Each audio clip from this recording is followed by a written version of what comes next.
जय सद्गुरुदेव। परमात्मा सर्वव्यापक है।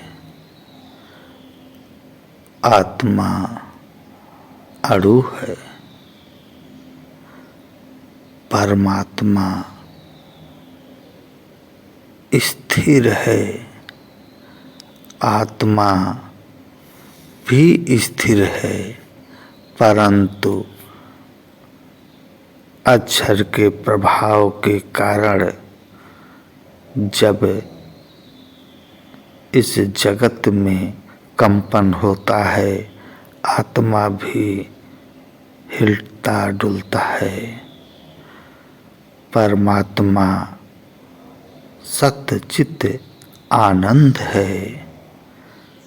आत्मा सत्य चित्त है।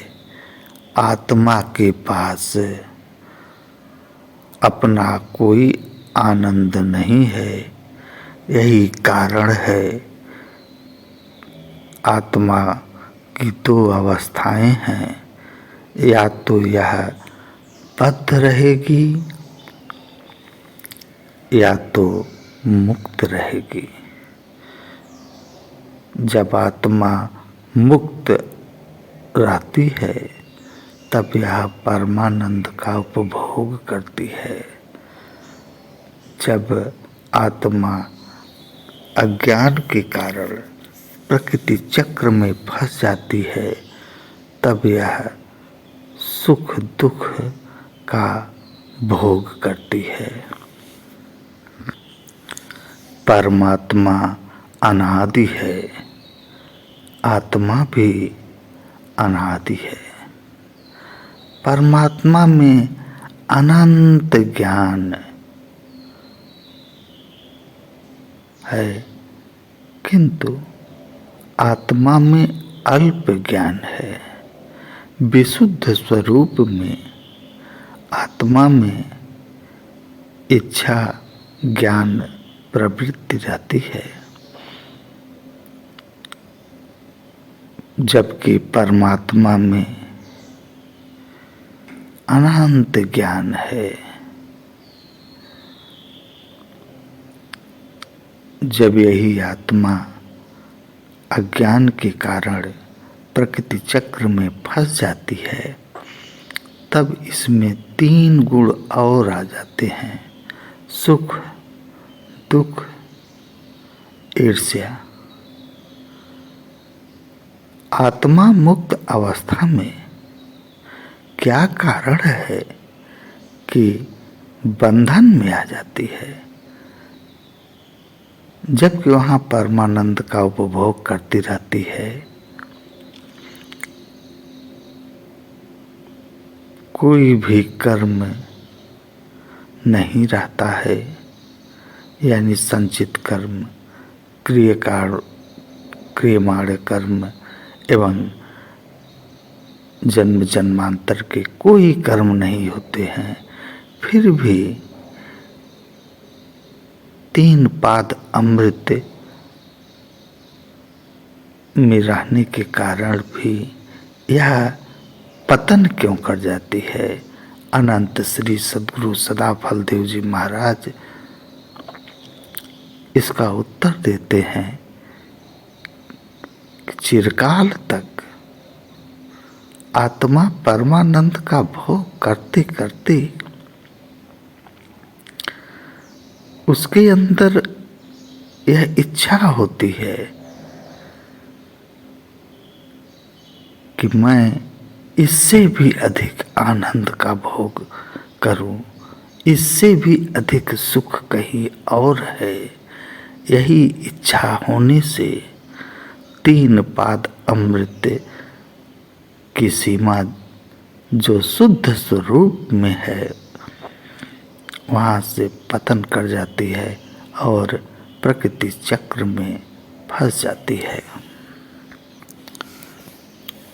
आत्मा में अल्प ज्ञान होने के कारण एवं अणु होने के कारण प्रकृति के चक्र में फंस जाता है, किंतु सद्गुरु के दिशा निर्देशन में जब इसी आत्मा के अंदर ज्ञान प्रकट होता है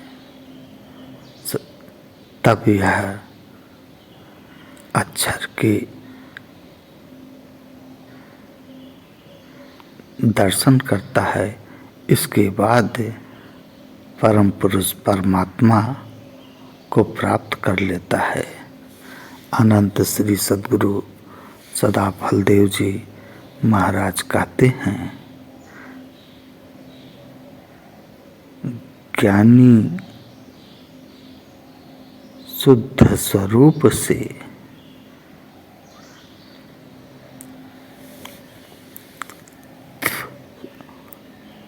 जब इसके अंदर शुद्ध ज्ञान आ जाता है तो यह भी परमात्मा के आधार से सर्वव्यापक हो जाता है।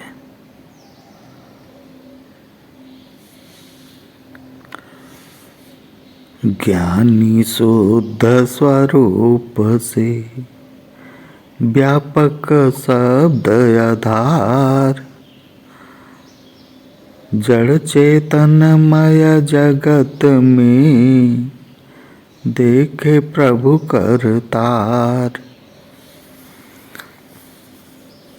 जिसने अनंत ईश्वरी धार को धारण कर लिया है वह शब्द के आधार पर यानी परमात्मा के आधार पर वह भी सर्व व्यापक हो जाता है।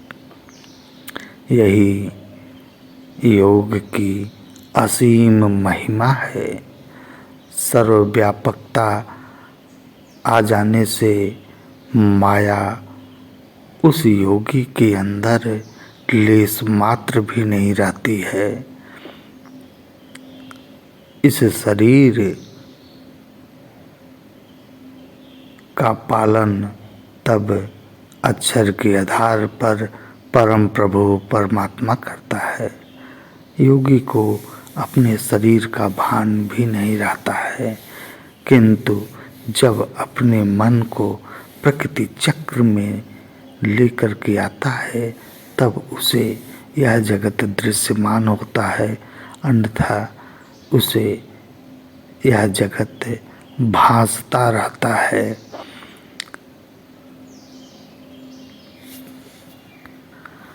अर्थात हम लोगों को विहंगम योग की विज्ञानमय साधना पद्धति को सीखकर उसे करके जो हमारा स्वरूप अणु है यानी आत्मा को विभु की तरफ ले जाना है। यानी परमात्मा विभु है उस तरफ ले जाना है। और यह हम अणु से विभु की तरफ कैसे चलेंगे, इसके लिए हमें चेतन ज्ञान की आवश्यकता होती है। उस चेतन ज्ञान का प्रदाता सद्गुरु है। हम अणु से विभु कैसे होंगे? चेतन ज्ञान के द्वारा। जैसे ही आत्मा चेतन ज्ञान के द्वारा परमात्मा से तारतम्यता करती है यानी परमात्मा को प्राप्त करती है, यह आत्मा विभु हो जाती है, यानी यह भी सर्वव्यापक हो जाता है। और योगी के अंदर माया लेस मात्र नहीं रहती है और उसका शरीर सच्चिदानंदमय हो जाता है। यही योग की अपार महिमा है। जय सद्गुरुदेव।